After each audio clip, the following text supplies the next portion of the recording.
So it's been a week since my last post, and I was planning to post this week about the furor over Colin Kaepernick and his, taking a knee during the Star Spangled Banner. But I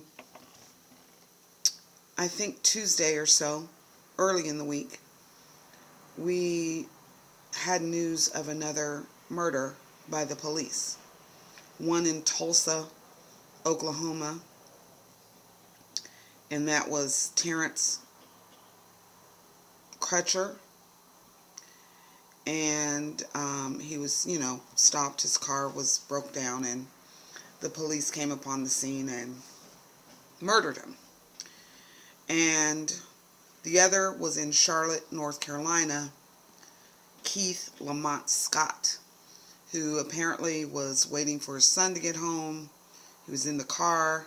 Police were looking for somebody else and murdered him. So the Colin Kaepernick thing sort of took a back seat to the topic at hand. However, they are connected. Kaepernick is protesting the taking of black lives by law enforcement.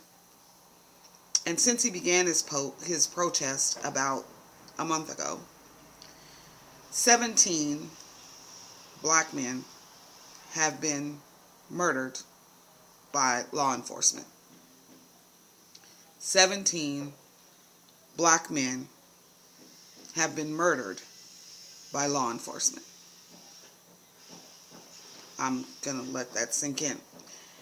And so it would seem to me that his protest is warranted. Indeed, all of our protests are warranted.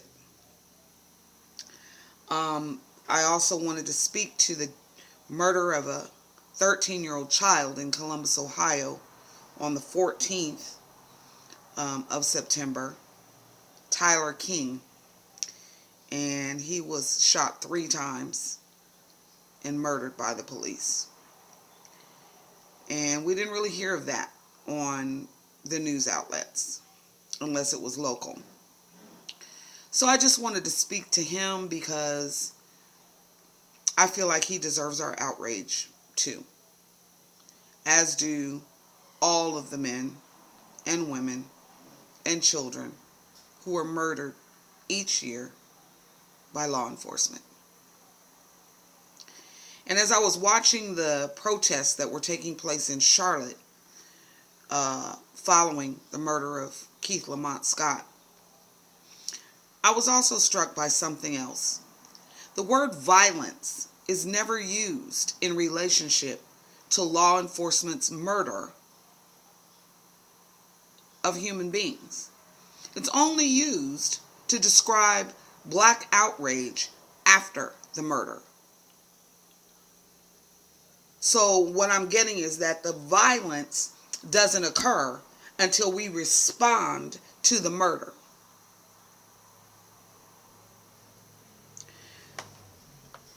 The other thing that strikes me is that when New York police officers, New Jersey police officers respond, they know that somebody has bombed, set bombs, is a terrorist. They know this.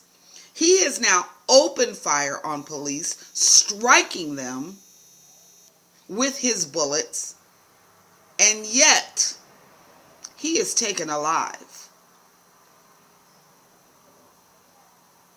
He is taken alive. I get it. They needed him alive. They needed to question him. They needed to know what he knew. Long story short, they don't need us alive. So Colin Kaepernick, you continue to take a knee, and everybody else who's taking a knee with you.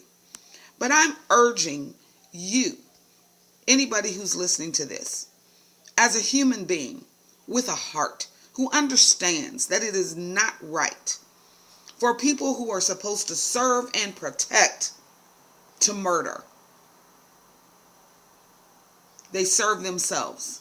They protect themselves.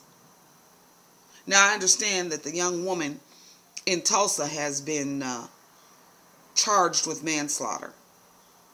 And a charge alone is nothing. We're accustomed to, sometimes they get charged. Rarely are they convicted. But they let this young woman be the scapegoat, because we know they circle the wagons around the male officers. We know that. So I'm just asking you, when you go to the polls November 8th, vote those police chiefs out. The corrupt ones, the ones that don't seem to care what's going on in their police departments, the ones that are protecting murderers. You can vote them out. You can vote out the mayors that won't release the tapes to the public. You have that power with your vote. Stop telling me that your vote doesn't matter. Do what you have to do, but do something. I know. Nobody asked me, but